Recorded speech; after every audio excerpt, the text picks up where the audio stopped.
คิด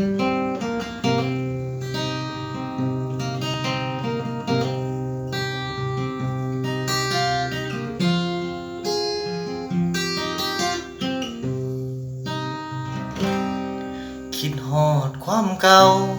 ตั้งแต่เป็นบ่าวเป็นสาวขึ้นไหมเจ้างามปานว่านางไออายก็ได้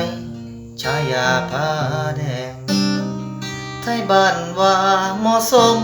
เป็นศีลสองตอนอ่อนเชียร์ให้แต่งเพื่อนอยากเห็นเฮาฮักเฮาแพงเบิ่งแยงกันฮอดฟังฝันแต่หลายปีผ่านย้อนเงินย้อนงานและวันเวลาเฮ็ดให้ฮักเฮาห่างป่าโชคชะตาพัดพลากจากกัน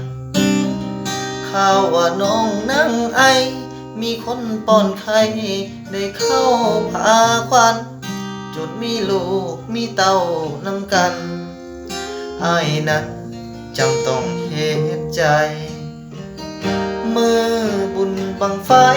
อ้ายยังจำได้อยู่ริมหนองหาน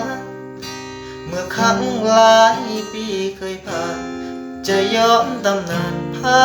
แดงนางไอด้วยสัญญาฮักสิบ่ให้ลมคือหนองหานใหญ่อีกจักศาสตร์ผ้าแดงนางไอสิฮักจนตายบ่ไหวสายแน่คิดฮอดคือเก่าแม่ฮักสองเฮาสิสุดทางฝันใจอ้ายก็ยังยืนยันถึงศาสตร์นี้นั้นบ่ได้เป็นแฟนอ้ายสิจุดบั้งไฟและฝากคำไป